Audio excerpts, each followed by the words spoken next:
Resolution Games' competitive dueling experience Blaston is now available on the Oculus Quest, offering players one of the more unique competitive multiplayer games in recent memory.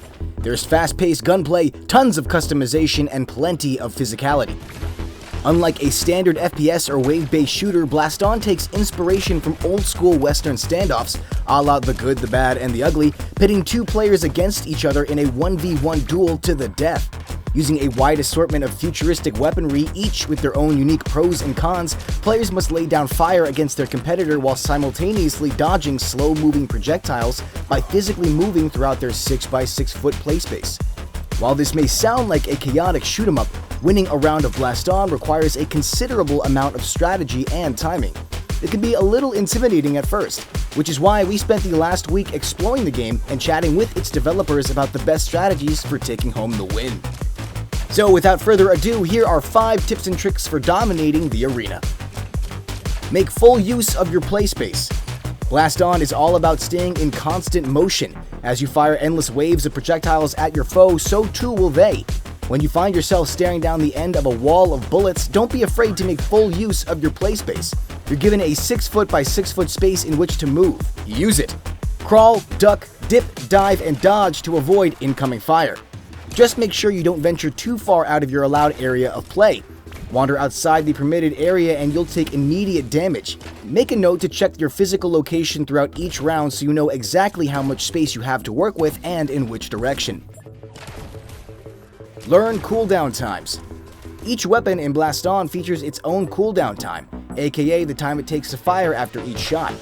Some weapons, such as the Wildcat machine gun, allow you to spray your opponent with projectiles at a rapid pace. The Viper Heavy Pistol, on the other hand, features a much slower rate of fire. Take time to memorize the cooldown times of your favorite weapons.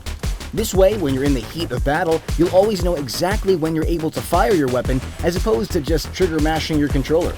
You should also take the time to memorize various projectile speeds. Some bullets will take longer to reach your opponent than others depending on your weapon.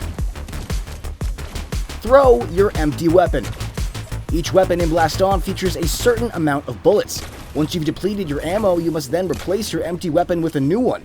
Instead of mindlessly hucking your weapon behind you, however, try throwing it directly at your opponent. You can actually deal a tiny bit of damage by using the weapon itself as a projectile. Most likely not enough to win you the entire round, but enough to potentially distract them long enough for you to get an extra shot off. Hide your shots. Dual-wielding weapons allows you to dish out tons of fire in a short amount of time.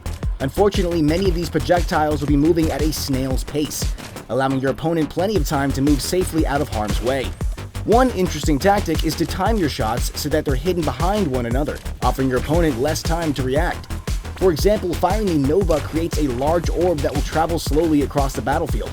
Once it's about halfway to your opponent, you can then fire a different weapon through the orb, masking it from your opponent until it's too late for them to react. Remember, friendly projectiles can travel through one another while enemy projectiles will explode on contact. Force enemy positioning. Coordinate and time your shots appropriately, and you can actually control the position of your opponent, locking them into a kill zone from which they can't escape. Use large, slow-moving projectiles early to force your opponent into a corner. Once they're boxed in, you can lay down fire with a faster weapon. It's sort of like shooting fish in a barrel, only instead of a fish, it's a post-apocalyptic neon gladiator rocking a pink mohawk. Like I said, these are just some tricks we picked up over the past week. If you think up any of your own strategies and tactics, let us know in the comments below.